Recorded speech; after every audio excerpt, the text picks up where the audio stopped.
Everyone, today we will journey through the history of the Philippines to get to know the presidents of our country, from Emilio Aguinaldo to the current president. Are you ready to listen? The first president of the Philippines was Emilio Aguinaldo, who served from 1899 to 1901. He is known as a leader of the revolution against the Spanish and Americans. Although his term was short, his contribution to the independence of the Philippines is undeniable. He declared the independence of the Philippines from Spanish rule on June 12, 1898, marking a significant moment in our history. Aguinaldo's leadership during the Philippine Revolution inspired many to fight for freedom and sovereignty. Manuel L. Quezon, the first president of the Commonwealth of the Philippines. He served from 1935 to 1944. Quezon is known for his advocacy for the national language, Filipino, and for promoting the independence of the Philippines from America. He also established the National Language Institute to develop and propagate the national language. Quezon's tenure saw significant social and economic reforms, including land policies aimed at benefiting the Filipino people. Jose P. Laurel was president from 1943 to 1945 during the Japanese occupation. Though his leadership was controversial due to his collaboration with the Japanese, he is also recognized as a patriotic Filipino who sought peace for the country. He took measures to protect the Filipino people during a difficult time, including advocating for better conditions under the occupation. Laurel's presidency remains a topic of complex historical debate. Sergio Osmeña was president from 1944 to 1946.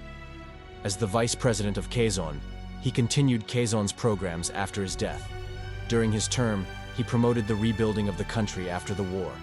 Osmeña worked towards the rehabilitation of the Philippines and the restoration of its government institutions. His administration focused on reconstructing infrastructure and restoring public services.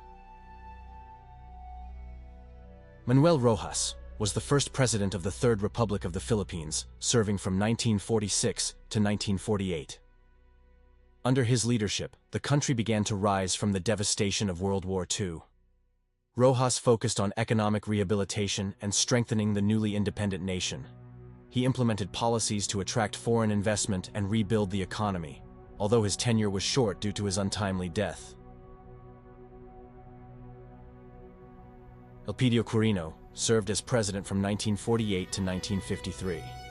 During his term, he promoted the recovery of the country's economy and the improvement of the conditions of farmers and workers. Quirino's administration worked on social welfare programs and housing projects to uplift the lives of many Filipinos. He also focused on industrialization and infrastructure development to boost the economy. Ramon Magsaysay, who served from 1953 to 1957, is known for his closeness to the masses and reforms for farmers. His leadership restored the people's trust in the government. Magsaysay was beloved for his down-to-earth approach and efforts to combat corruption and insurgency. His administration implemented land reform policies and aimed to bring the government closer to the people.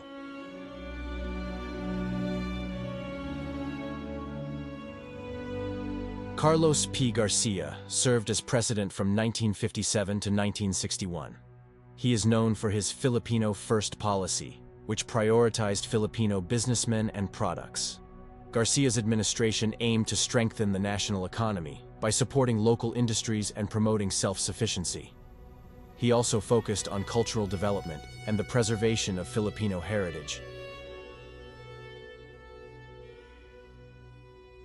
Diosdado Macapagal, who served from 1961 to 1965, moved the celebration of Independence Day from July 4 to June 12.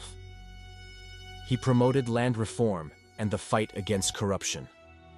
Macapagal's policies were aimed at improving the livelihoods of Filipino farmers and ensuring fair distribution of agricultural land. His administration also sought to increase transparency and reduce graft in government. Ferdinand Marcos served from 1965 to 1986.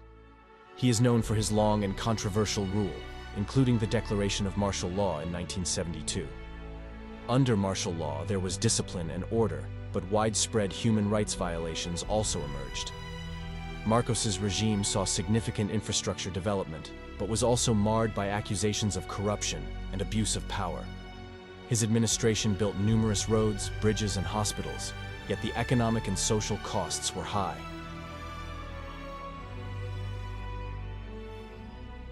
Corazon Aquino, the first female president of the Philippines, served from 1986 to 1992. She became a symbol of democracy after the successful People Power Revolution that ousted Marcos. Aquino's administration focused on restoring democratic institutions and addressing human rights abuses. She worked towards constitutional reform and improving human rights, despite facing numerous coup attempts and economic challenges. Fidel V. Ramos served as president from 1992 to 1998.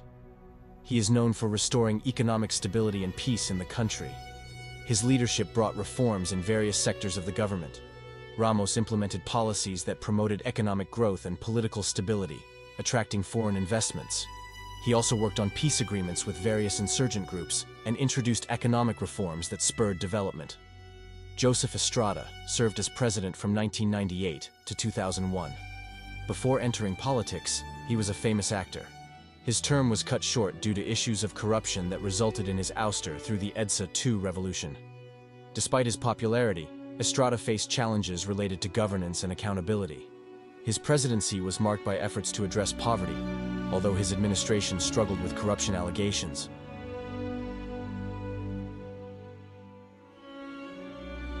Gloria Macapagal Arroyo served from 2001 to 2010. She is known for her economic programs, but her leadership was also marked by controversies.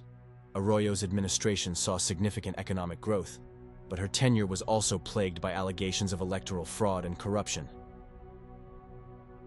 Benigno Aquino III served as president from 2010 to 2016. He is the son of Corazon Aquino and is known for his campaign against corruption. During his term, he aimed to promote the straight path, focusing on good governance, transparency, and economic reforms. Rodrigo Duterte served from 2016 to 2022. He is known for his tough campaign against drugs and criminality.